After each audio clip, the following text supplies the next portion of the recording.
afternoon. We are live. You have joined us on the Blue Plate Special. I'm Andy Andrews, and we're here in beautiful downtown Orange Beach in the financial district of Orange Beach, which is the wharf. You know, it's, I guess it's the financial district. There's more stores here than anywhere else. So we could call ourselves the financial district. We're glad that you're here. If you have visited us before, you know that this is the home of the escalator statues, and we have 4 of them. They're beautiful. They're life size, and look just like escalators. And so a lot of people are taking their pictures on them, sending them, posting them. The wharf is also home to our sponsor here, our clothing sponsor on Blue Plate Special, $10 Lifestyles. $10 Lifestyles is the cornerstone of the wharf. It's the biggest store here. It probably takes up the size of like 100 other stores, maybe. They have 1 billion t-shirts, different kinds, shoes, televisions, zebras. They have anything that you want. My shirt is from $10 Lifestyles. Matt, could you show us the back of this shirt? I love this shirt. This is a J. Hardy Outfitters shirt, and homegrown oysters. You know, people are talking about Bon Secours oysters and Murder Point oysters here, and that's all here. So that's people are just nuts about them, and I understand why. I love oysters. Do you like oysters? Some people like them fried. Some people like them grilled. Some people would not touch one raw. But, you know, you take one, tie a string around it, make a meal out of it. Margaret Davis Haupt, greetings from Northeast Mississippi. You always enjoy the show. Well, we always enjoy doing it too. I'll tell you that. Shelley Hess, good day. Marcy Carlson Taylor, 60 degrees there. You love the professional noticer this morning? We had Jerry Jenkins as our guest on the podcast, on the professional noticer. And if you haven't seen that, you definitely need to see it. Jerry is he's the author of the Left Behind series and 180 other books. 180 other books. Yeah, he's written 200 books. And my joke, of course, with Jerry, whenever we're together and we're out to eat, I would tell somebody, I'll say, you know, is one of my greatest professional accomplishments that together Jerry and I have sold 100 million books. You know, he's sold 99.9 million of them, but together we have been quite the team. Barry Williams, hi from Lucedale. Barry Williams, really? I didn't know that the guy from the Brady Bunch is living in Lucedale, Mississippi now. Nancy Hustler Brown, Shelley Hess from British Columbia, Matthew Henry. You're in the studio. You are in the studio. You're from Nashville? You're being smart, Alex, saying he does exist, right? I mean, but, so are you from south of Nashville or north of Nashville? South. So you're like Franklin, Brentwood, Columbiana, or Columbia, that, you know, Columbia, when I was a little boy, my dad gave me an album of bloopers. And it was all these mistakes made on radio and television. And I will always remember Columbia, Tennessee, because the thing that it said was, and from Columbia, Tennessee, today, the largest outdoor mule market in the world, they held a jackass parade headed by the governor. So, still have mule days, don't they? Yeah, okay. George, Kay, and Ann from Michigan. Is that you guys from Michigan? Where are you from? Right there, okay. And we have another guest here, our lovely queen of Tuesday, Lou Vest says hi. We got a pretty great show for you. Now, are you Thera from Atlanta? Okay. Where's Ron? Okay, all right. He'll be back soon. We've got a great show for you today. We've done some research, and we've been talking about lying, and I wrote an article for somebody not too long ago called "Lying, Liars, and the Lies They Tell," and so I got interested in just lies throughout history. And I don't know, I don't know if we want to rank these. Excuse me. I need some Just Jones Java. That's the best coffee ever. Did you know that it's caffeine month? It's caffeine month, National Caffeine Month. It's not probably worldwide caffeine month, is it? Probably national. I don't know. Probably Probably national. just national.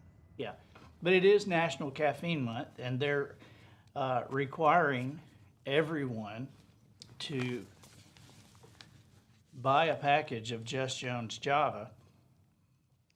It's 25% off on the website, and this is the only coffee made with a healthy dose of perspective. And so, National Caffeine Month. Michael Morris, your 4-year-old daughter says hi. Now, what is your 4-year-old daughter's name? Anyway, we are going to identify some lies. We're going to talk about lies today. Marcy Crosser Taylor says it's always caffeine month in Washington. These are 15 of history's biggest lies. Now, I'm not ranking them. And as we all know, we could come in Thursday and do another show, and we'd call it 15 more of history's biggest lies. And then we could do next week, we could do 15 of history's lies from last week. And we could kind of just go on and on. Joy Walker, you just finished the cup yourself. Okay, so here's 15 of the biggest lies. Now, number one, and again, no particular order. Did I spill that on myself? I don't think so. Number one, no particular order. The lie was nobody has any intention of building a wall. That was the East German head of state, Walter Ulbricht, in June 1961. 2 months later, work began on what was to become the Berlin Wall. This stood as a symbol of division and oppression until finally, Mr. Gorbachev tore down that wall in 1989. 140 people died trying to get over or under that wall, or killed. Try to get over the wall, they'll shoot you. There's a very interesting, it's an artifact in Dallas, and I believe this is the Omni Hotel, where they have some historical artifacts, and inside the hotel, they have a section of the wall. It's at the end of a hallway off the lobby, and you can go and you can see all the spray paint on the wall and all this kind of stuff. But it's a whole section there, and it's if you're through that area, definitely take your kids to see this. But let me give you a little extra hint. Here's something that I think not everybody has seen, because they've got this section of the wall with the velvet rope, and the wall, it flares out at the bottom, okay? And so it's up against the wall, but because of the flare out, the big part, the flat part of the wall is off the hotel wall. And so it's at the kind of an end of a walkway, and they have the velvet ropes. Well, I was there by myself one afternoon, and I like to look at things differently anyway. And so I went behind the velvet ropes to look at the other side of the wall. And it was very interesting to me that it was very clean. The side of the wall that faced West Germany, that faced freedom, people wrote graffiti, they cursed the Soviet regime, they wrote things about freedom, they put Sharpie messages to people, but on the other side, nobody dared write anything on that wall. It's very telling to me. So just a little interesting insight that I got from looking at that. Joanne Conley Herring, hey, you're the first time viewer. We're glad to have you here. We're glad to have you here too. And Michael Moore says that his 4-year-old is named Alice Rose. Alice Rose, we are glad you are here. Okay, here's the second lie.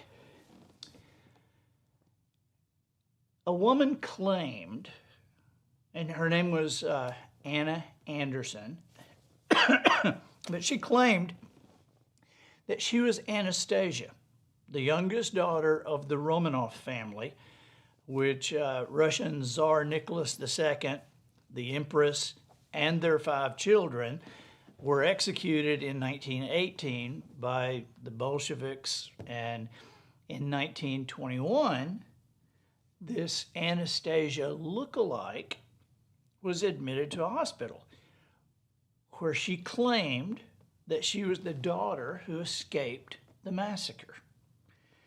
In 1938, she filed an unsuccessful lawsuit to try and prove her identity.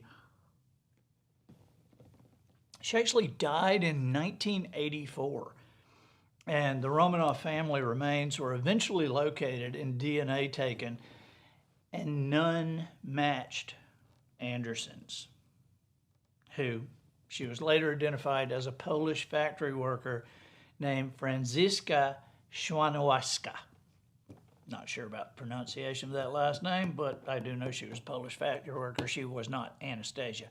But, that's a good job. She tried to get that was a good job that she applied for. She applied for the missing princess, but she didn't get the job. Here is another one of history's greatest lies. And the lie was, it's a gift. We are honoring you. This is the story of the subterfuge that the Greeks used to enter Troy.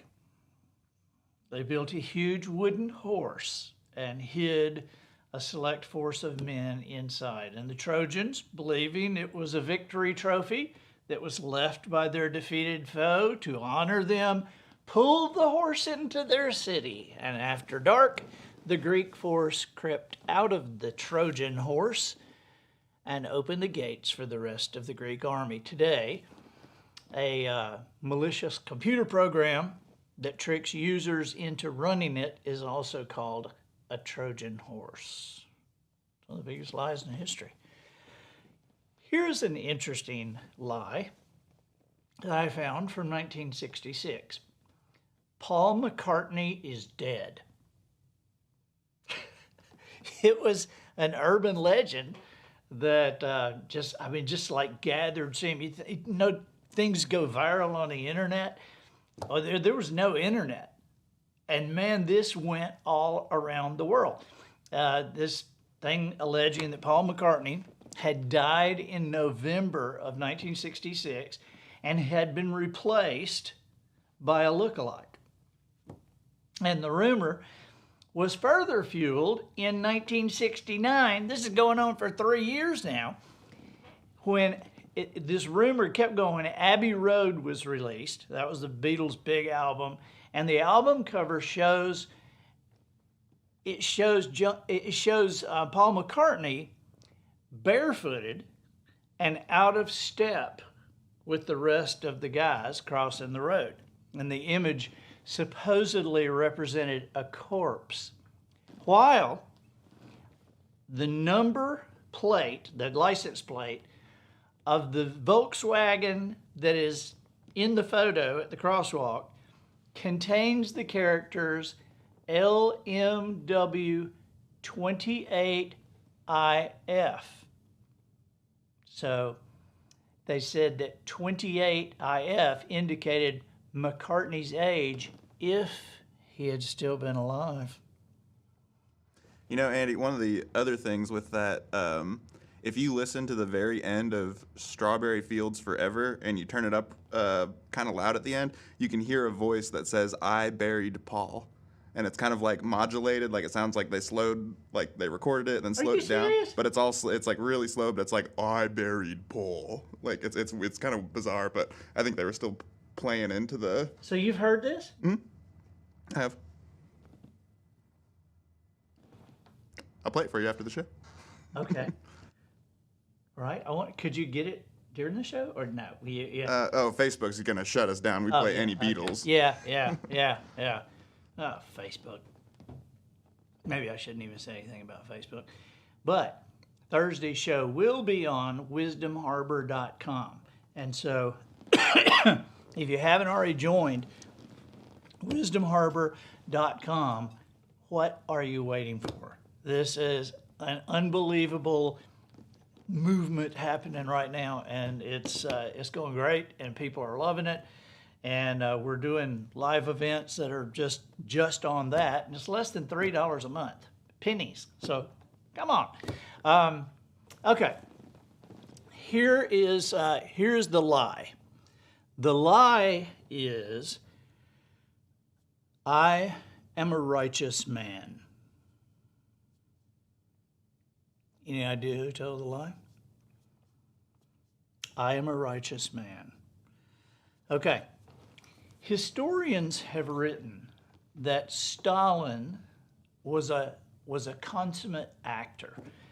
And when post-Soviet Russian historians, meaning after the wall had fell and the Soviet Union disbands, these post-Soviet historians got into records and they saw that Stalin had deceived Roosevelt in several crucial World War II negotiations.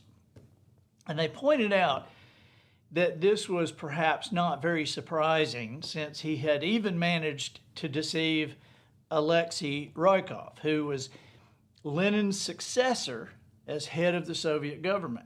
Okay, so Alexei Rykov took over from Lenin. Stalin took over from Rykov. Alexei Rykov had served with Stalin on the Politburo in daily close contact for over a decade. And the two were described as the closest of friends. When Stalin became the Soviet premier, he had his close friend Alexei shot. So if we look back at Stalin, we see not only terror and ruthlessness, but more than that, just constant deception. Not only in things like the fake public trials, the disappearance of leading figures. Writers were disappearing, physicists were disappearing, astronomers were disappearing. But he also successfully invented, this is an amazing thing, he successfully invented a factually non-existent society. Okay, because the British and the American press at the time were taken in by they're holding elections, and they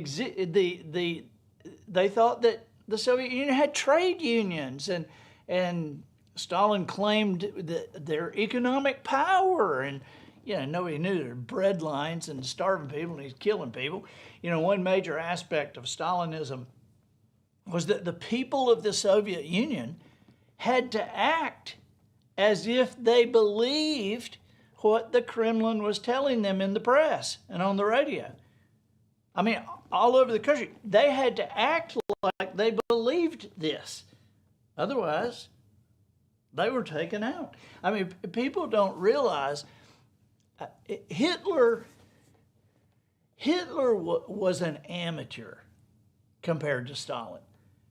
When Stalin was in the conferences with Roosevelt and Churchill, when he was sitting in the conferences with Roosevelt and Churchill, he had already killed 25 million of his own people.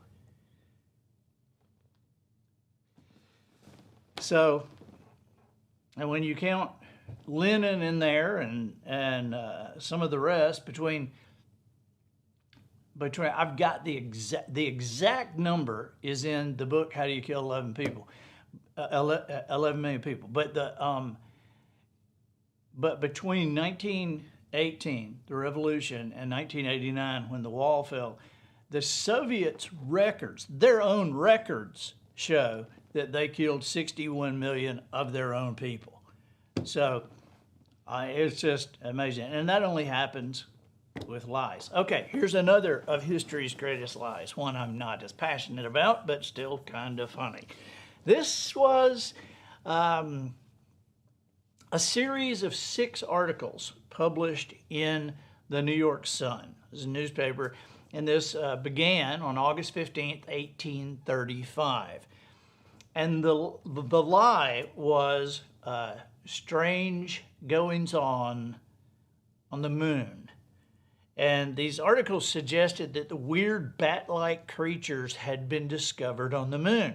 And the newspaper claimed that the eminent astronomer, Sir John Herschel, was the source. Richard Locke, who was a reporter working for the paper, later admitted to the hoax and to the fact that the eminent astronomer did not exist. So he didn't exist, and neither did the bat people. So I wonder if NASA. I wonder if when they sent the astronauts, I wonder if anybody made bat people jokes, in the Apollo capsule. I wonder if we're going to find bat people. I wonder. Sure. Okay, here's another lie. And I had a hard time calling this a lie until I found out about a lie about this. And that is the Loch Ness Monster exists. So here's the lie. In 1934, a photograph of the Loch Ness Monster was published in the Daily Mail. And it had almost all of Britain believing that a prehistoric creature was swimming in the dark depths of one of Scotland's most scenic lakes. But it was a clever hoax, because the monster was nothing more than a toy submarine with a head and a neck made from wood putty, and taking a picture there, and then kind of darkened a little bit. So, but I couldn't find if that started it. I mean, I wondered, did that start it, or were people just saying it all along and then they just added to it? I'm curious, because you know how people, the newspaper comes out and then you go talk to people, they go, yeah, I saw Nessie, I saw her. Here after a hurricane, people, all kinds of things people saw. Okay, the best way I can explain this next lie is to say, read our lips.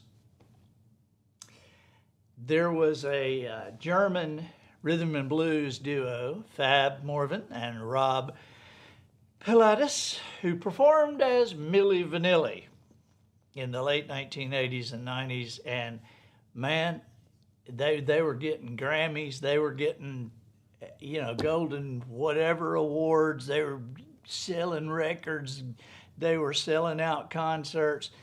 And then it was revealed that neither of them could sing. And that none of the vocals that were on their records were them. They were just two good-looking guys with dreadlocks who whip them around. And this trick, this lie, unfolded during a live MTV performance when they were caught lip-syncing to the song Girl You Know It's True. I mean, now that's irony, isn't it? Because girl, you know it ain't true. I mean, that's what reality is. Girl, you know it ain't true. Girl, you know it's true, we're singing. No, it ain't true. All right, here, I love this lie. This was perhaps, it's hard to call this an innocent lie. I think the guy believed he was telling the truth, but it turned out to be a huge lie. The lie was, the Titanic is unsinkable. When the RMS Titanic was launched on May 31st, 1911, shipbuilders Harland and Wolff never claimed the liner was unsinkable. However, when White Star Line officials were informed that the liner was in trouble after striking an iceberg on April 15, 1912, during her maiden voyage, White Star Line Vice President P.A.S. Franklin announced, "We place absolute confidence in the Titanic. We believe the boat is unsinkable." That was after it hit the iceberg. And more than 1,500 people died when the unsinkable ship eventually sank. By the way, let me just say this. If you haven't visited us here at Wisdom Harbor Studios, right over here, we have a collection of stuff from the Lusitania. And in my book, The Lost Choice, there's a scene that happens on the Lusitania. And I got really interested in that during that time, and I have some badges, some china from the first class dining room in the Lusitania, a lot of stuff there that you can see, and it's always fascinated me that the Titanic seemed to get all the historical press, that more people have heard the story of the Titanic than have heard the story of the Lusitania. And that just doesn't make sense to me, because the Titanic was an accident. They hit an iceberg. But the Lusitania was an intentional act by a government against a ship full of civilians. I mean, the German government sank the Lusitania and had 1,128 killed. And so it just seems weird to me that an accident historically would be more famous than something that was done. But that was the 9/11 of that day. In fact, when I was doing the research, you could see there were some weird parallels, including one where a person in a lifeboat watching the Lusitania, turn up and sink. The quote was, "It was as if a great building was crumbling in on itself to the ground." So, that's just always been strange to me. And the Lusitania had so many elements to it, to that story, that just make it more compelling than the Titanic. On the Lusitania, Elbert Hubbard and his wife were on the Lusitania. That was the great writer. He wrote A Message to Garcia, which, by the way, is on. You can, when you join wisdomharbor.com, You can listen to the recording of A Message to Garcia. That book, he was on the Lusitania, and that book had sold 50 million copies when the Lusitania went down.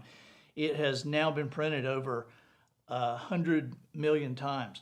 And the impresario, Charles Brodman, was also on there. He was the guy who did the Broadway plays and the London plays. He was the biggest producer of the day. And Alfred Vanderbilt was on the ship, which was one of the richest people in the world. And Vanderbilt, despite having all the estates all over the world, all of them had swimming pools, he had never learned how to swim.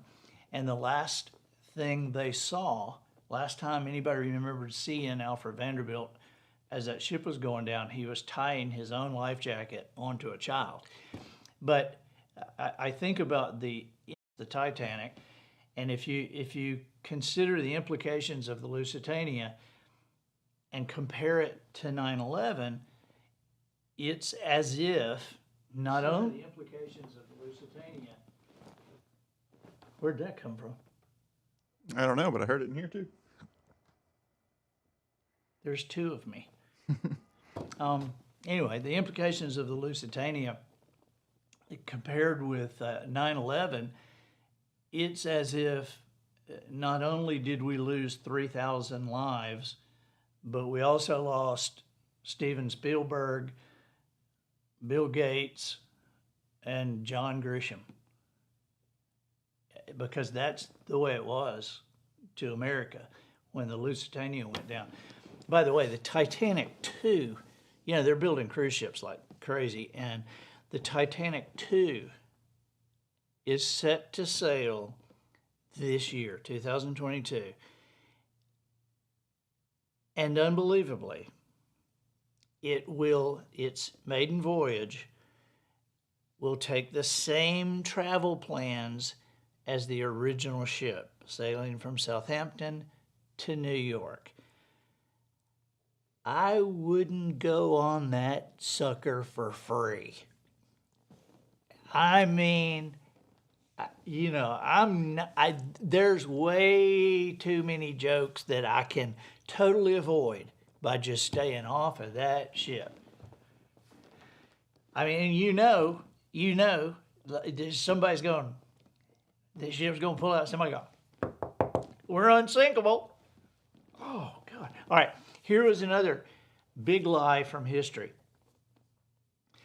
I did not have sexual relations with that woman.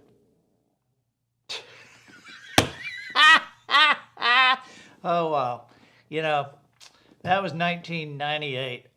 Unfortunately, the discovery of DNA in a stain on the intern's dress proved that to be an incorrect statement.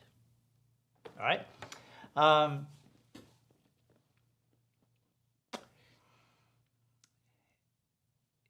There is the lie was, I am not using performance enhancing drugs. So this was a cancer survivor, a hero to many people. It's American road racing cyclist Lance Armstrong. He became the subject of these persistent allegations of doping after he won the 1999 Tour de France. And for years, he denied any involvement in doping. But then in 2013, he confessed. And as a result, he was stripped of all his achievements from August 1998 onwards, including his 7 Tour de France titles. Wait, I still don't get that. I'm not doing it. I'm not doping. I mean, how dare you would say? I mean, he was suing people that were saying that he was doping, and then you're going to go, yeah, I was. I really was. I'm amazed by that. I didn't really follow the story when all that was happening and stuff. I thought it was like one race he got in trouble for. I didn't realize it was like everything No, for it was 15 years. everything. I mean, and 7 Tour de France titles. I mean, that's like 7 Super Bowls. Yeah. Can you imagine? Can you imagine being the number 2 person in whoever it was in those 7 things today? I mean, because everybody still knows who Lance Armstrong is. He could probably, I mean, I know how this business works, and I'm sure he can probably still make a living being Lance Armstrong, because there are people that, I mean, if nothing else, there are companies that'll pay him $50,000 to come in and tell him not to lie. Don't lie. Don't be a liar. Don't lie. Lies will be. I mean, I'm just telling you, I knew a pro football player, a famous pro football player that, I mean, very, very famous. And he made a living just being himself. I mean, he wasn't even a speaker. He wasn't even speaking. People were paying him $20,000 to go to parties. And I mean, and on Super Bowl week, he would make a year's worth of income that week, because he would go to one party for an hour, there's $20,000. He'd go to another party, there's $20,000. He'd go to another party, there's $20,000. Another party, there's $20,000. I mean, it was unbelievable. And so, here's Lance Armstrong. It drives me nuts, because I think about who was second that now they're just doing, I don't know what they're doing, but I guess that's the point. Okay. There's probably someone sitting out there with 20 million of these bracelets in a warehouse that were thinking this is going to be a good investment. And yeah, truly. Yeah, I mean, somebody invested in Lance Armstrong T-shirts and Lance Armstrong bracelets, and it's one of the things that when I work with coaches and when I work with CEOs, in our first conversation, I will always say, be aware, there is no such thing as a secret. It will not be kept. You can't keep a secret. I mean, whatever it is, it's coming out. But now you can hold on to it for a while, but the longer you hold on to it, the greater the damage when it comes out. I mean, you just look at history. I mean, it's not the lie, it's the cover up. Or it's not the action, it's the lie, it's the cover up. And the longer that lie lasts, when it comes out, it's a huge deal. So here was a good lie. The lie was, we have no idea what they're doing. But Enigma and the Ultra team in June 1941, there's a British mathematician named Alan Turing, and he cracked the Nazi Enigma code, which had been used to coordinate German U-boat attacks on Allied North Atlantic shipping convoys and on convoys in the Gulf of Mexico. But from then on, Ultra, the top secret Allied intelligence project, fed the Germans, it fed them a slew of disinformation to keep the enemy off our tail. So, which, by the way, The Imitation Game with Benedict Cumberbatch, amazing movie about that. That is. Yeah. That is an amazing movie, and it's one of the amazing scenes that really happened was when Alan Turing, when they realized they had cracked that code, that there was a ship going across the Atlantic, and it was the only one. It wasn't in a convoy, but Alan Turing, they realized that they could not tell, that they couldn't give the information or the American and British naval people realized they could not save that ship because it would destroy the illusion, and so they had to kind of sacrifice that ship to be able to save many, many more ships. But one of the guys in the room, his brother was on that ship. So that is a heck of a movie. What's the name of the movie again? The Imitation Game. The Imitation Game. So, yeah, that's a great movie. Okay, here is a big lie, and the big lie was, this is real, and Adolf wrote it. It was the biggest scandal to hit German journalism after 1945. Was the Hitler Diaries. It was a hoax. On April 25, 1983, Stern magazine made this sensational announcement claiming that one of their reporters had unearthed a series of 60 volumes of journals that had been written by Adolf Hitler. So Stern and the United Kingdom Sunday Times, they were serializing it. They were, putting it out every week. But they halted the serialization of the diaries after a sample of the papers proved the diaries were counterfeit. The forger, Conrad Kaju, was put in jail, and several newspaper editors lost their jobs. So, big historical lie. Here is another historical lie. I am not a crook. U.S. President Nixon said he played no role in the June 72 Watergate break-in. I am not a crook, he declared on national television. He said it like this: I am not a crook. So, and he said, there can be no whitewash at the White House. He resigned from his second term in office on August 9th, 1974. I was with my mom and dad at Shaco Springs, this retreat in Alabama, and I just remember everybody being kind of stunned that, the President of the United States was resigning. But there too is another example of somebody trying to keep a secret and keeping it a long time, and when the secret came out, because he didn't do it, he wasn't the one that broke in.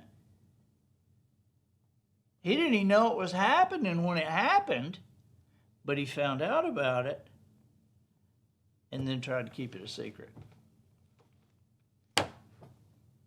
So, teach your children well.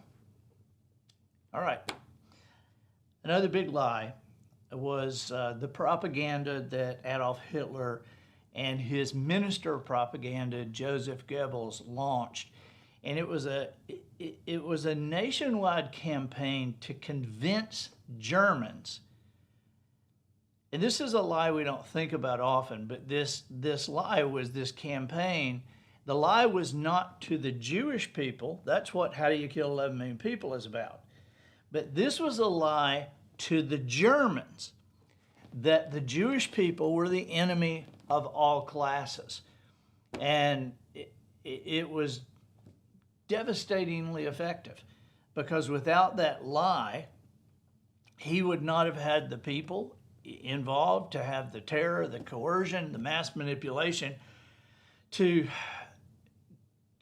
foment this anti-Semitism across the country, which eventually became a national policy known as the Final Solution.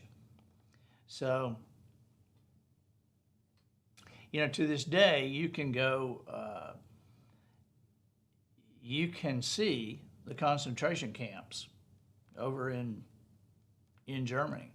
Now, people know about Dachau and Auschwitz, But there were, the German ministry records over 15,000 camps that were in Germany and in the territories, the held territories, and one of the things that our treaty did at the end of the war is we required them to keep those camps, keep them up, so people could see them, and so they exist all over Germany, and they required them to keep at least one building of each type, one barracks, one oven, one mess hall, one one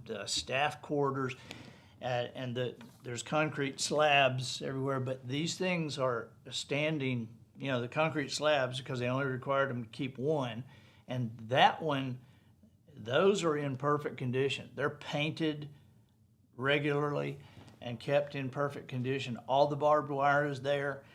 But the one thing that we did not require them to do, that we forgot and did not require them to do, is we did not require them to put signage on any roads or any maps.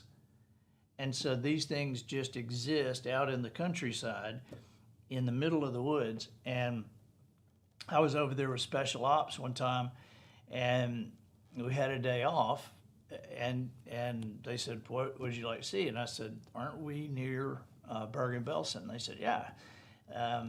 And so they said, ask so-and-so, he can get us to it. And so they went and asked this guy, and they told me about this, and they said, when we were real close, we had to turn on a dirt road right up there. They said, watch this. And so they pulled off, and there was a German couple walking there, and they said, English? And they said, yes. And they said, where is Bergen-Belsen? Directions to Bergen-Belsen, the camp? And they were like, yeah, we don't know. I don't know. You can't get anybody to tell you. So I was curious. Matt, what we got next? I've disappeared. I think that was the end. That was the end. I guess there was one more historical lie. It's one my grandfather told me. My grandfather's dead now, but it was one my grandfather told me. He said, there will never be a worse president than Jimmy Carter. That was the lie. I was like, that ain't true. That ain't true anymore. There's a couple of ways you could go with that one, but either way, it ain't true. So, we appreciate you guys being here with us, and appreciate your support, and appreciate you being a part of wisdomharbor.com. We are so excited about what's happening there, and so if you haven't joined, join and download the app on your phone and stay connected. We've got the text thing up and running now, and so you'll be notified when we go live on Wisdom Harbor with any of the live events, and you'll be a part of it. Thanks. We'll see you Thursday.